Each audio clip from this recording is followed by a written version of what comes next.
Hi everyone, today I would like to share with you another wonderful passage from the book Walden by David Thoreau, specifically from the first chapter, which is titled Economy. And this particular passage illustrates the importance of living for the present rather than solely for a future that is not guaranteed to us. And I wrote this entire passage out here inside of my journal, along with a reflection about it. So that is what I'll be reading aloud to you today. And as usual, I would like to show you my writing before reading it aloud to you. So it starts there on that page, and then it goes on to the next page.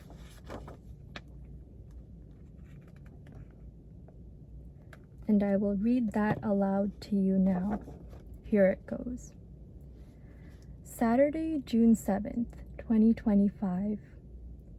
No doubt they can ride at last who shall have earned their fare, that is, if they survive so long. But they will probably have lost their elasticity and desire to travel by that time.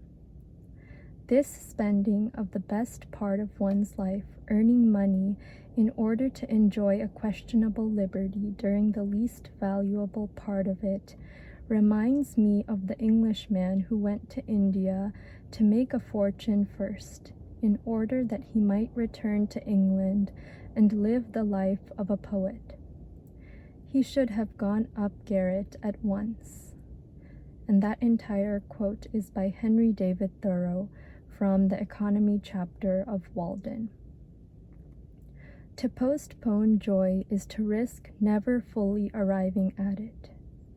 We are often taught to delay the life that we truly long for, to trade our present vitality for a future that is neither promised nor fully ours.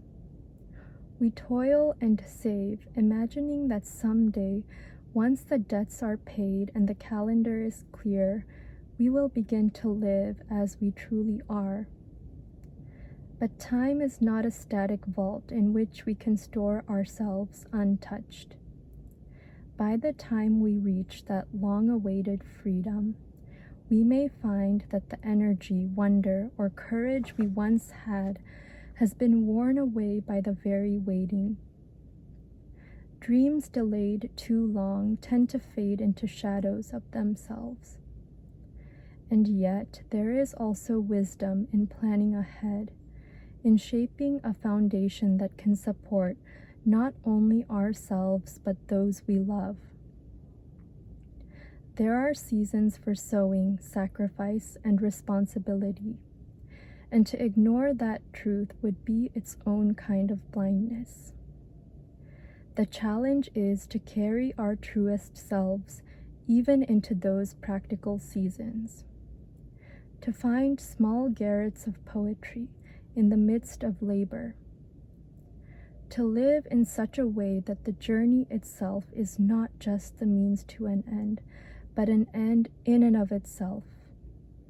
Because life, in its deepest sense, is not what awaits us down the road. It is what meets us, tender and fleeting, in the steps we are taking now. And then I ended it with the line from the Bible. Behold, now is the accepted time. Behold, now is the day of salvation. And that is from 2 Corinthians 6:2. Thank you so much for listening.